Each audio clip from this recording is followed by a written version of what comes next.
Last caller here tonight.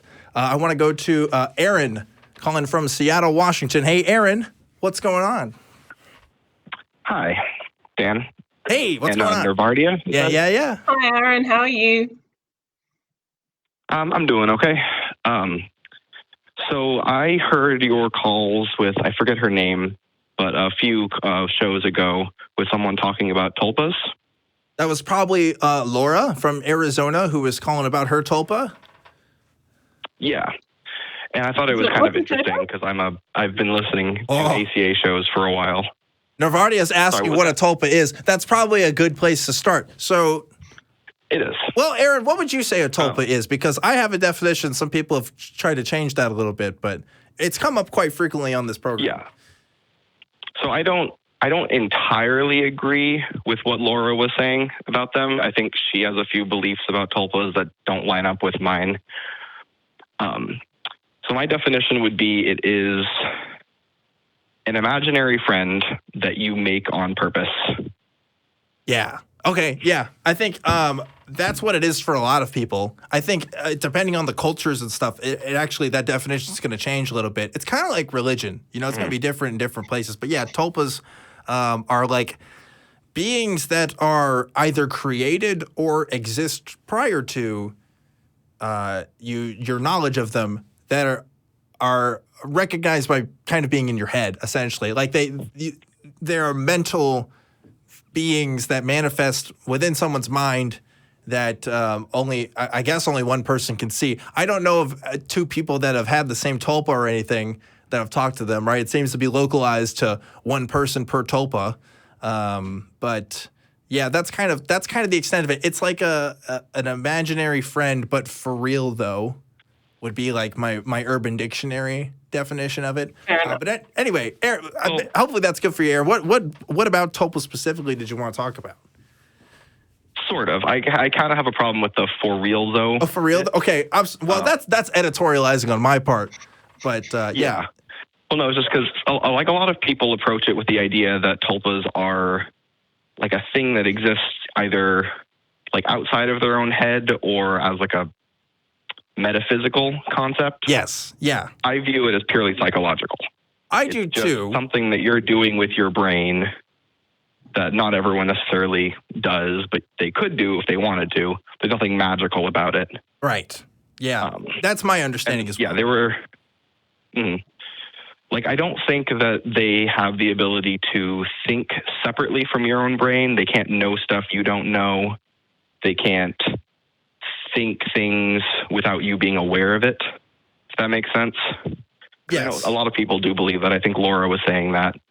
I think it's for some people, they seem to describe experiences that the Tolpa is telling them something or doing something that they otherwise wouldn't have previously thought of. And that's what kind of makes the Tolpa real to them. I don't know if that's an embodiment of their unconscious. I sort of agree. I that might be an embodiment of the unconscious. I mean, it's hard for us to even predict what our own brain is going to come up with sometimes. I don't think any one human is fully in control. You know, this idea of a libertarian free will, we've talked about this before, I'm not a fan of. We are, if not exclusively, definitely at least bound to the physical parts of ourselves that compromise, our thoughts and stuff. That's to me a material thing. But yeah, that's in summation. I think Tolpas are, a psychological phenomenon in of itself that people attribute other kind of properties to that just either aren't scientifically valid or, just unconfirmable in some way. Yeah, I mean, until we get to the point where we can scan someone's brain to interpret what thoughts they're having, I don't know if there would be a way to confirm them. But or they're beings in the astral plane trying to communicate with us. I don't know, man. I disagree with that. Yeah, I do think it's possible that if you try to make a Tolpa, your subconscious can kind of influence it in ways that bypass your conscious thoughts. Sure. I mean, when I go to sleep, there are dreams that happen to me all the time that are out of my control. There's parts of our brain that just kind of happen and do stuff like that. That element doesn't impress me as much. If someone were trying to argue with me that Tolpas were a real thing and they're like, oh, but they kind of do things separate from me. Like I would just be like, look, brains do stuff separately from what you think is you, like all the time, you know. But anyway, Aaron, like I just want to know, Aaron, was there something specific about Tolpas that you wanted to talk about in particular, or?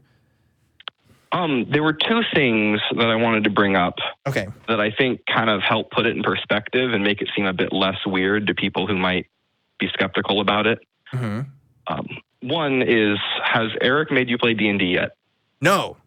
And look, if it's going to happen, you're going to have to kidnap me. All right? That's not an invitation for anybody to kidnap me, by the way. I'm just putting it out there. And I'm a big man. You will not bring me down. All right?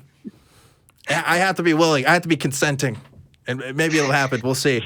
Maybe we should do like a cross-platform D&D episode where we just combine all the streams and it's just all of us at the table here. But no, people, I don't know. Maybe Patreon goal, right? Patreon goal someday. But anyway. I'd pay for that. Yeah. But like, you're familiar with the concept of role-playing, of pretending to be someone you're not? Yes. Mm-hmm.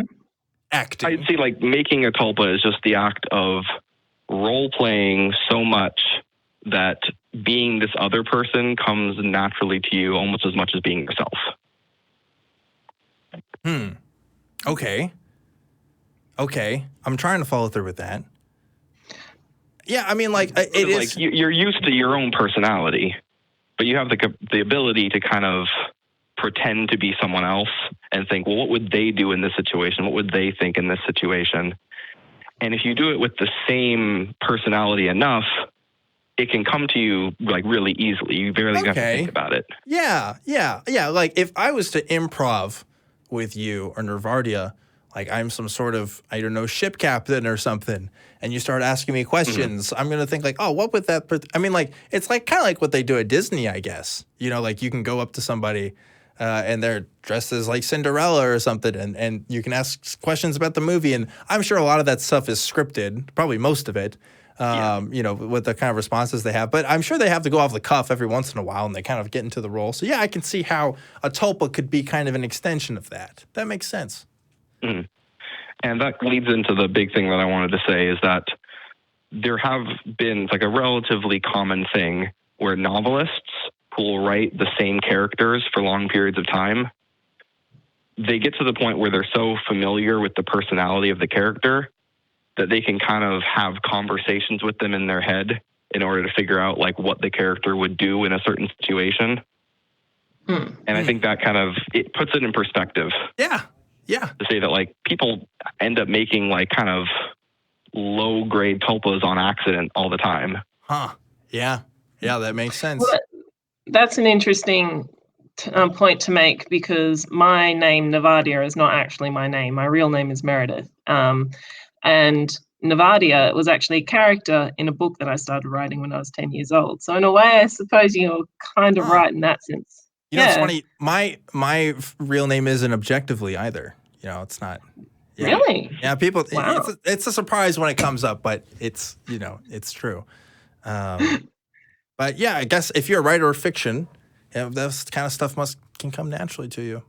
Makes sense. Nervardia, I mean, if you write the same character long enough. Yeah, totally. I could definitely see that. I think Nervardia, you were wanting to say something a bit earlier. I've forgotten what I was. Was there a point you wanted to go? Okay. Yeah, Tolpas are like, some reason the Tolpa phenomenon on Truth Wanted is just crazy. Everybody's just crazy about talking about the Tolpas. Because I first learned about them in like 2013. Right? And then I became an ACA listener like right afterwards.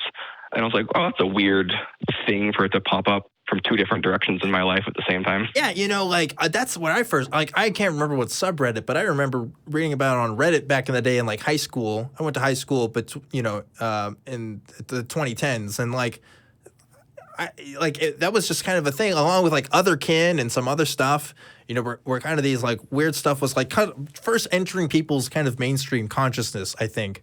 Was kind of that era. And I think now more and more people are talking about it, I guess. And I guess there's still more to discover for folks. So yeah, there's always, when you think you've seen it all, there's always something out there that's going to surprise you, you know? So yeah. I think most of the discoveries would probably come in the form of how it interacts with your subconscious and what can they actually do separate from your own conscious thought. That's an interesting thing to research because I'm sure there's limits. Yeah, I mean, I know that the human brain isn't very good at multitasking. We can't really have like two thoughts running off at the exact same time. Well, we already know from experiments from split brain patients that there's at least kind of almost two people living in every person, based on, what we're reading from our brains and how the different halves of our brains kind of control different aspects of us, but also at the same time seem to have separate personalities. There's a great video by CGP Grey that talks about the kind of split brain stuff that I recommend people's first introduction to.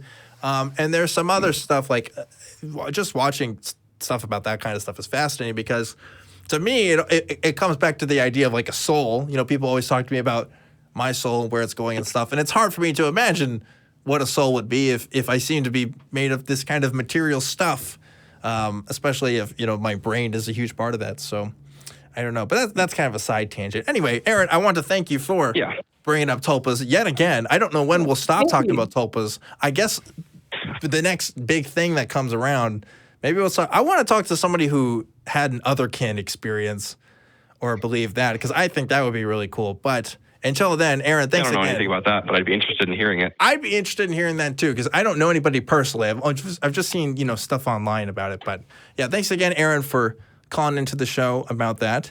And that